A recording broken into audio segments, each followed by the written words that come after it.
mon instrument là, on appelle ça les tianhou. Ouais, tianhou. Tianhou, ça veut dire, bon, comme c'est les tiges de la paille qu'ils ont été nattées. Donc, ça a été natté, donc on appelle ça tianhou. Quand on veut natter quelque chose, on dit tian. Et non tian. Mais le hou là, ça veut dire quelque chose qui a été natté. Ça fait à la base de tiges, tiges de paille. Tamizouanare, amizouamiare, hando. Tamizouanare, amizouamiare, hando. Le kamehuna, me bandiawe, din din din waye. Le kamehuna, me bandiawe, din din din waye. C'est pas n'importe quelle paille qu'on peut utiliser pour faire les tianhou. Parce que les pailles là aussi sont spéciales. Sinon, si tu fais avec n'importe quelle paille, à chaque fois, il y a des problèmes avec les jeux et puis ça ne sonne pas aussi. Et ça se trouve en brousse, bon, mais pas. Ça se ressemble un peu avec l'autre paille là, mais c'est pas la même. Comme tu vois, avec les pailles qu'on tige pour couvrir les maisons, les cours, c'est pas pareil avec ça. Parce que les lames là ils sont un peu costauds aussi quoi, par rapport à l'autre. Oui, on peut jouer plusieurs tianhou parce que les tianhou, ça s'accorde, tu peux les accorder à la même gamme. Donc plusieurs personnes peuvent jouer des tianhou. Ça donne une autre couleur aussi par rapport si c'est une seule personne qui les joue.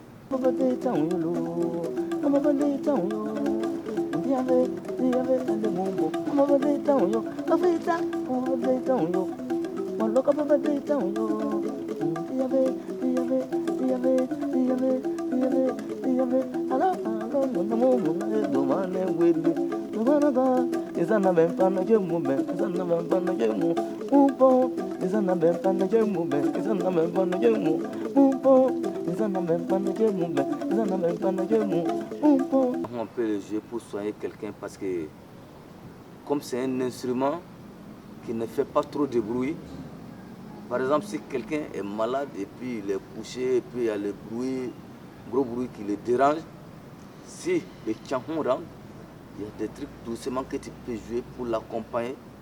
En même temps, tu lui donnes un peu de conseils en chantant. Ça peut le soulager aussi dans sa maladie.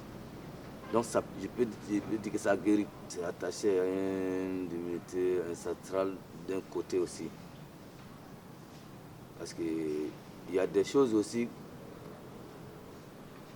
Par exemple, les vieux qui jouent les tianhou là. Si eux, il y a des choses, s'ils veulent faire ça, ils peuvent s'appeler et puis aller en brousse. Comme ça, ils vont jouer les tianhou pour se montrer des trucs un peu secrets aussi, quoi, qu'on ne peut pas expliquer. Voilà. Oui, les tianhou, il a un côté mystique aussi.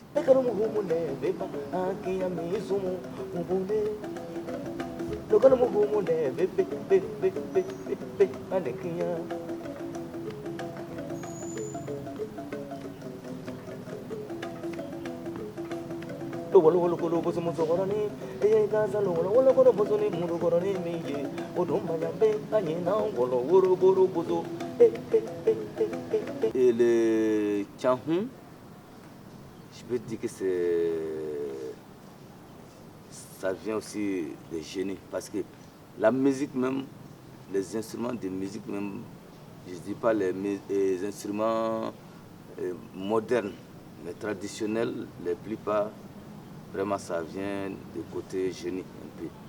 Les tianhou, si on veut compter, pour dire il y a combien de lames, parce que ça se joue à deux cordes. Donc, côté droite, ça donne 6 cordes, 6 lames. 2, si on veut compter 1, ça fait 12. Mais si on vais compter les 2 lampes, lampe par lampe, 2, 2, ça donne 6. Et puis, la côté gauche, ça, si on le compte, les 2, 2, ça donne 5. Mais si on veut compter les 1, 1, ça donne 10.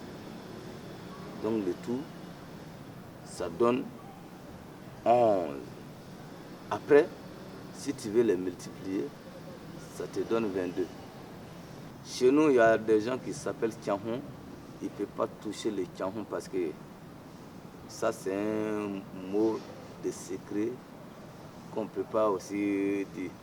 Parce que même il y a des gens qui ont leur nom de famille qu'on appelle, par exemple, Djara. Chez nous, c'est ce qu'on appelle Djara et ils ne mangent pas la viande de lion. Les lions, c'est leur... je ne sais pas qu'est-ce qui... Voilà, c'est leur totem. Donc les Tianhon aussi, c'est leur totem. Ce n'est pas une viande, mais c'est un secret aussi traditionnellement qui est là et il ne peut pas toucher les Tianhon parce que c'est eux qui ont été les premières personnes à découvrir le Tianhon chez les Guaba.